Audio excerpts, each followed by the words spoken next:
Hello student, आप सभी को नमस्कार। आपका इस यूट्यूब चैनल में स्वागत है। मैं आपको इस यूट्यूब चैनल पर फिजिक्स की और मैथ की क्लासेज कराऊंगा।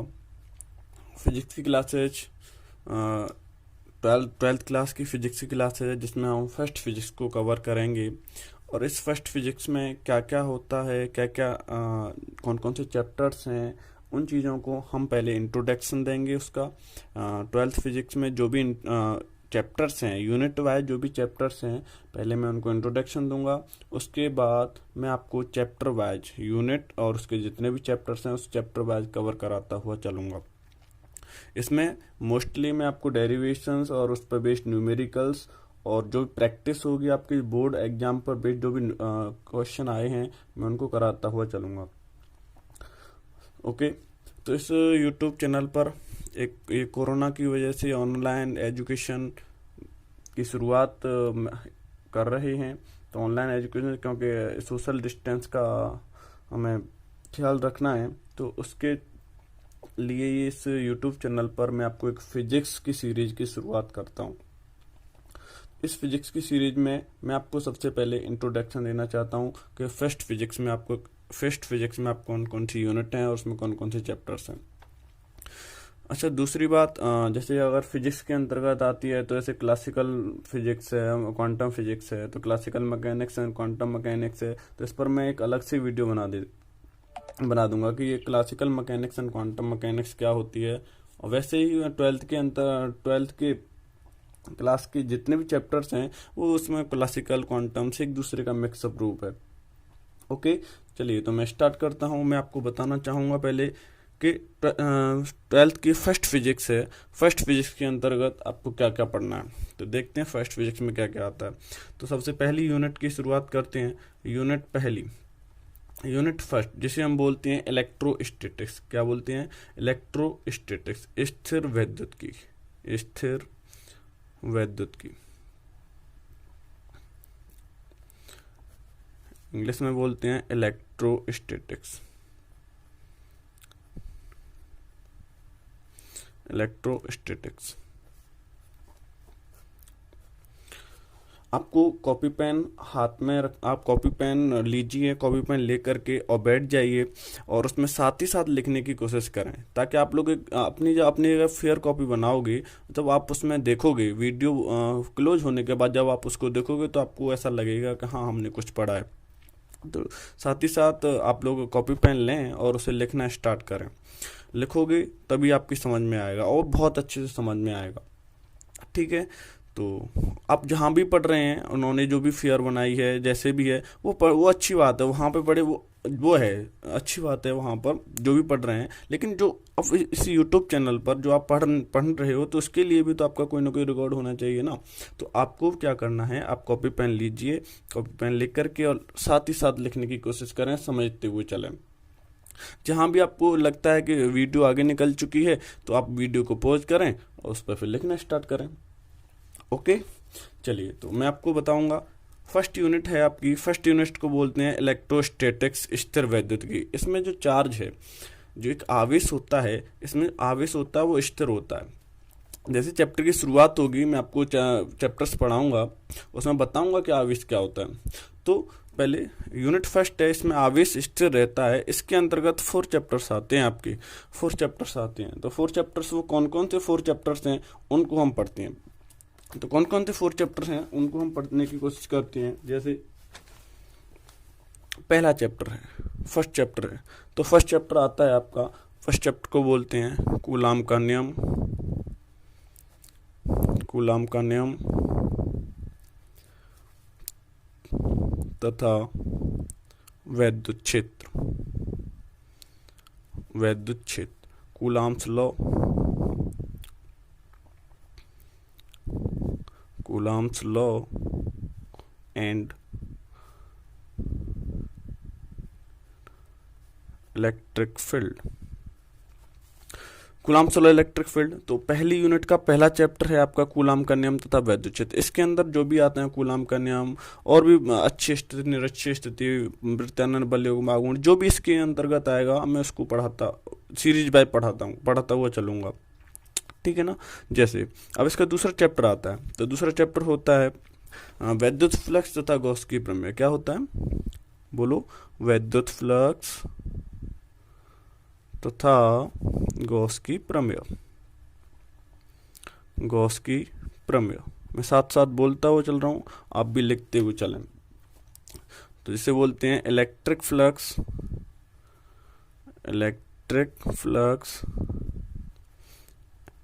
And Gauss's theorem.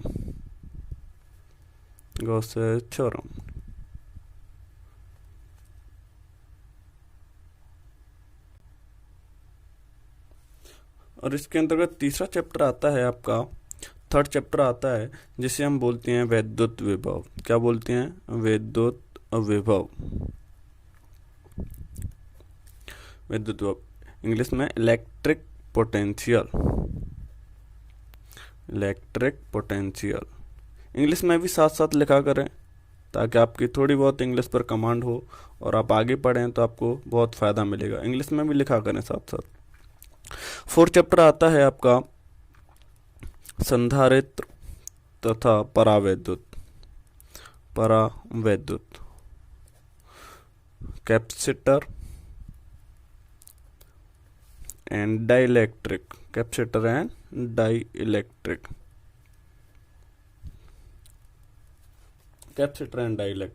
तो ये पहली यूनिट के अंतर्गत ये 4 चैप्टर आते हैं। तो हम जो सीरीज स्टार्ट करेंगे ऐसे करेंगे, जो पहली यूनिट है, पहली यूनिट का पहला चैप्टर, पहली यूनिट का दूसरा चैप्टर, पहली यूनिट का तीसरा चैप्टर, पहली यूनिट का 4 चैप्टर। ओके, ठीक है। इसके बाद आती है आपकी दूसरी unit, second unit. Second unit क्या है, धारा विद्युत। क्या है, धारा विद्युत, करंट इलेक्ट्रिसिटी। साथ साथ बोलने की कोशिश किया करें, ताकि आपकी फ्लुएंसी इंग्लिश में भी थोड़ा बहुत आए। साथ साथ बोलोगे और लिखोगे, आ जाएगी। तो क्या है सेकंड यूनिट, धारा विद्युत। तो धारा विद्युत के अंतर्गत आप 2 चैप्टर्स को पढ़ते हैं। कितने चैप्टर्स को पढ़ते हैं, 2 चैप्टर्स हैं। अब वो 2 चैप्टर कौन कौन से हैं, इनमें पहला है आपका वैद्युत चालन, दिख रहा है ना, पहला है आपका वैद्युत चालन, जिसे हम बोलते हैं इलेक्ट्रिक कंडक्शन,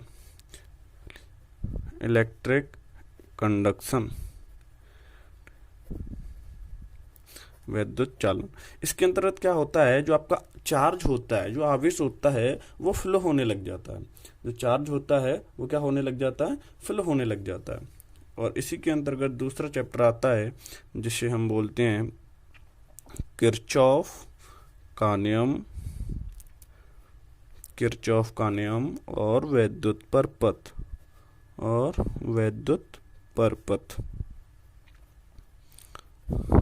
इंग्लिश में बोलते हैं हम इसको किरचॉफ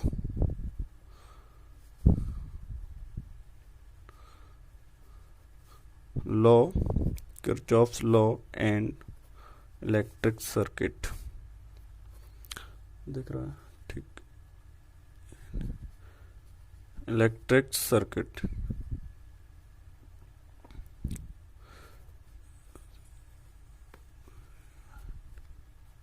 ठीक है। तो यूनिट सेकंड है धारा विद्युत। इसके अंतर्गत जो वैद्युत चालन किरचॉफ के 2 चैप्टर्स आते हैं। आपकी यूनिट आती है थर्ड। अब यूनिट थर्ड में कौन सी यूनिट है आपकी, जैसे बोलते हैं विद्युत धारा का चुंबकीय प्रभाव। विद्युत धारा का चुंबकीय प्रभाव तथा चुंबकत्व। साथ साथ लिखने की कोशिश करें, साथ साथ लिखोगे तो आपका इंटरेस्ट बनेगा और पढ़ने की एक नई उत्तेजना आएगी। जैसे इसको इंग्लिश में बोलते हैं मैग्नेटिक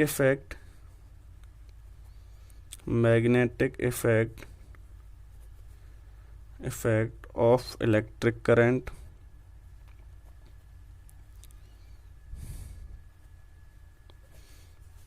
एंड मैग्नेटिज्म, चुंबकत्व। इसके अंतर्गत आप लोग 3 चैप्टर्स को पढ़ते हैं, थर्ड या 3 चैप्टर्स को पढ़ते हैं। वो 3 चैप्टर कौन कौन से हैं इसमें? जैसे पहला चैप्टर है आपका, पहला चैप्टर है गतिमान आवेश। गतिमान आवेश, ये आपके चैप्टर्स के नाम है, मैं इनके डिटेल्स में नहीं जा रहा। जब आपको चैप्टर्स की शुरुआत करूँगा तब मैं आपको फिर डिटेल्स में आपको जाऊँगा, वहाँ पर बताऊँगा मैं आपको, ठीक है। तो चैप्टर का नाम है गतिमान आवेश तथा चुंबकीय क्षेत्र। चुंबकीय क्षेत्र इंग्लिश में बोलते हैं ऐसे, गतिमान यानी moving, moving charge and magnetic field. Magnetic field. इसके दूसरा चैप्टर है, दूसरा चैप्टर होता है चल कुंडली धारामापी। चल कुंडली धारामापी। चल कुंडली धारामापी, जिसे हम बोलते हैं moving coil. Moving coil galvanometer. Galvanometer. अब आपका थर्ड चैप्टर आता है इसकी, इसी के अंतर्गत थर्ड चैप्टर है आपका, जिसे बोलते हैं पृथ्वी का चुंबकत्व। चुंबकत्व, चुंबकत्व तथा चुंबकीय पदार्थ। पृथ्वी का चुंबकत्व तथा चुंबकीय पदार्थ, जो इसे इंग्लिश में बोलते हैं earth magnetism. Earth magnetism and magnetic substance. Magnetic पदार्थ सब्सटेंस है। तो इसके अंतर्गत पढ़ेंगे जो आपकी जो चुंबकीय सुई है वो उत्तर दक्षिण दिशा में ठहरती है। तो क्यों ठहरती है? और वो भौगोलिक यामोत्तर से कितने का कोण बनाती है, चुंबकीय यामोत्तर से कितने का कोण बनाती है। और जो आपका ये चैप्टर है संधारित्र तथा परावैद्युत, जो संधारित्र है, कैपेसिटर्स है, ये आप सभी पढ़ेंगे क्योंकि आपके दैनिक जीवन में ये दिखती हैं। जैसे बड़े बड़े लट्ठे होते हैं जिन पर मेगावाटों में लाइट जाती है, तो उनके लिए जो डबल तार जाती हैं, फोर तारों का जो संयोग कॉम्बिनेशन होता है वो जाता है। तो वास्तव में जो कॉम्बिनेशन था वो किस प्रकार से यूज होता है, तो वो एक संधारित्र की तरह काम करता है। तो इसमें जो भी हैं उनको हम जैसे चैप्टर आता हुआ जाएगा उसमें हम क्लियर करते हुए जाएंगे, और दैनिक जीवन में जो भी चीज़ हैं हमारे पास हम उनके शो करते हुए चलेंगे, ठीक है। तो आपकी 4th यूनिट आती है, और 4th यूनिट है आपकी विद्युत चुम्बकीय प्रेरण। क्या है बोलो? विद्युत चुम्बकीय प्रेरण। और विद्युत चुम्बकीय प्रेरण तथा प्रत्यावर्ती धारा। प्रत्यावर्ती धारा, इसे इंग्लिश में बोलते हैं हम लोग इलेक्ट्रोमैग्नेटिक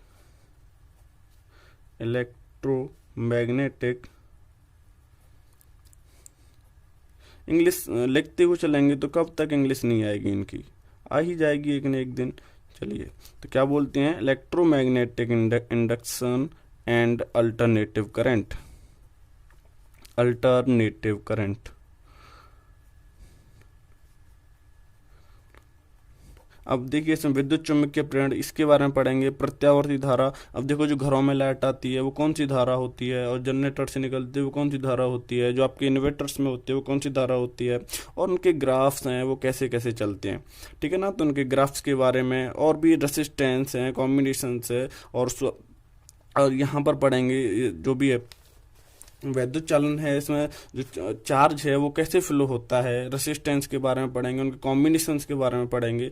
तो ये सभी को हम एक धीरे धीरे से एक शुरुआत करेंगे, ठीक है ना।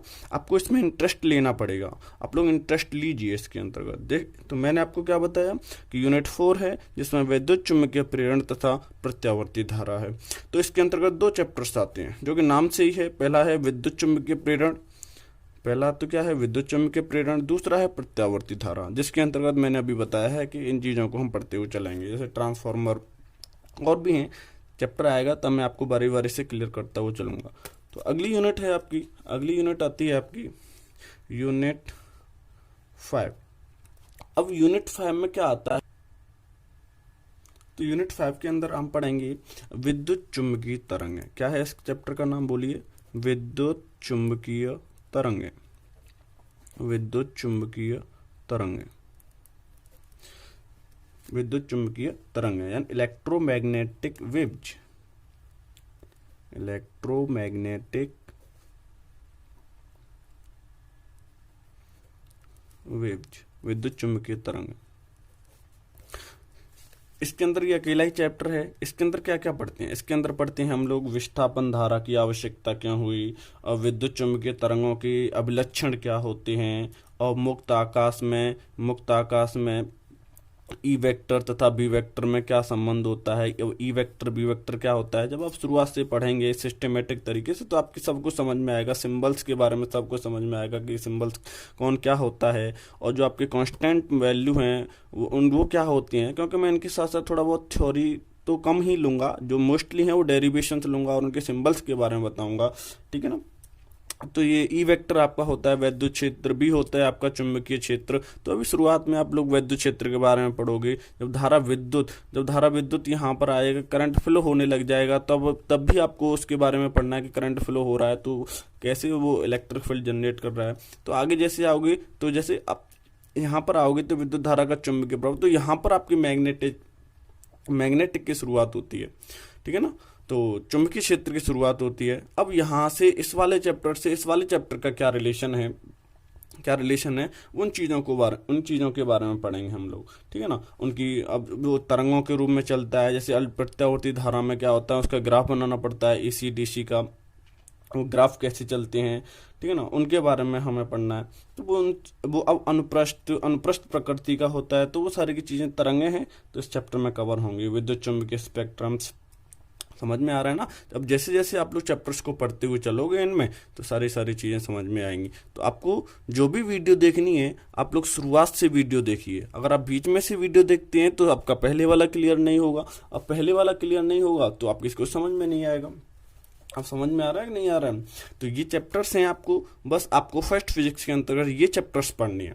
ओके, इनको लिखो अच्छी तरीके से लिखो, और फिर उन पर ध्यान से पढ़ो कि हमें पढ़ना क्या है, हमें ये चीज पढ़नी है। ओके,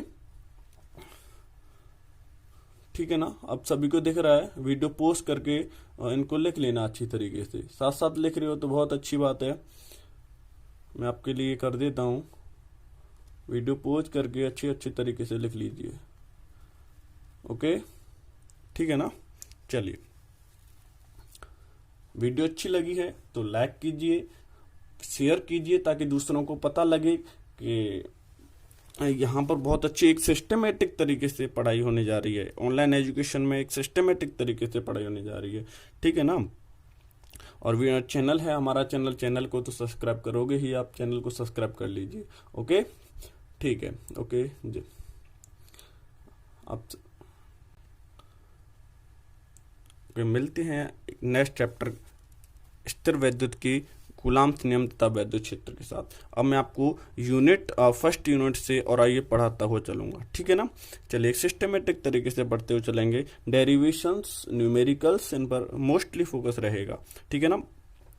और आगे जैसे इन चीज़ों को पढ़ लोगे आप लोग, तो एक सिस्टमेटिक तरीके से जब आप एयरफोर्स नेवी की तैयारी करते हो, तो वहाँ पे आपको कंपटीशंस में जो आएगा, तो अब जब आप बेसिक क्लियर होगा आपका, ये पूरा बेसिक, यहाँ से मैं आपको बेसिक क्लियर कराता हुआ चलूँगा। जब आपका बेसिक क्लियर होगा तो अब थोड़ा बहुत आगे बढ़ोगे, तो 10th और 12th से बाहर कुछ भी जाने वाला नहीं है, ठीक है ना। समझ में आ रहा है ना?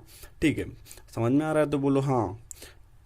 ओके, वीडियो को लाइक कीजिए, शेयर कीजिए और चैनल को सब्सक्राइब जरूर कीजिए। ओके, धन्यवाद।